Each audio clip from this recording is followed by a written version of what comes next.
미국과 중국의 패권 전쟁에서 시작된 글로벌 반도체 대전이 전선을 넓혀 다자간 대결로 전개되고 있습니다.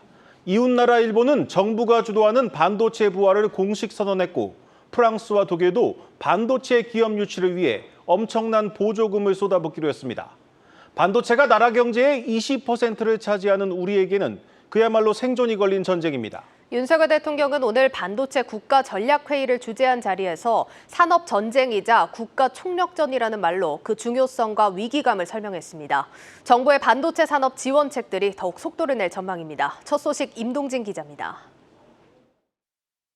수출의 20%, 제조업 설비 투자의 55%를 차지하는 우리나라 경제의 대표적 버팀목인 반도체 산업.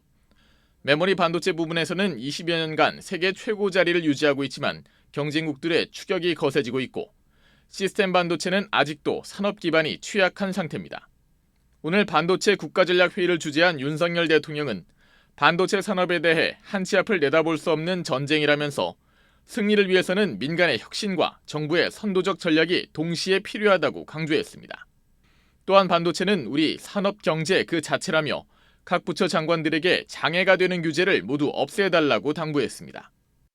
반도체 경쟁은 산업 전쟁입니다. 그리고 국가 총력전입니다.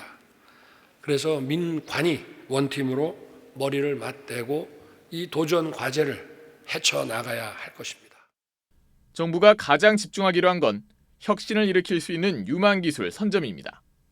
이를 위해 현재 추진 중인 1조 4천억 원 규모의 지능형 반도체 관련 사업 외에 추가로 전력, 차량용 반도체, 첨단 패키징 기술 확보를 위해 1조 4천억 원 규모의 예비 타당성 조사를 추진키로 했습니다.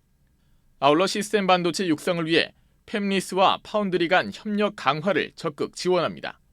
삼성전자 등 국내 파운드리 기업들과 협의해 팹리스의 시제품 제작 지원을 확대하고, 소부장 국산화를 위한 신기술 테스트베드이자 인재 양성의 전초기지인 첨단 반도체 기술센터 구축에 나설 계획입니다.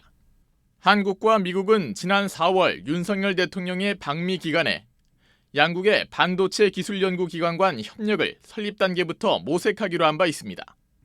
이 밖에 반도체 업계의 투자금 확보 지원을 위해 2027년까지 2조 8천억 원의 정책금융을 지원하고, 소부장과 팹리스 투자 활성화를 위한 3천억 원 규모의 반도체 전용 펀드도 출범시킬 예정입니다. 한국경제TV 임동진입니다.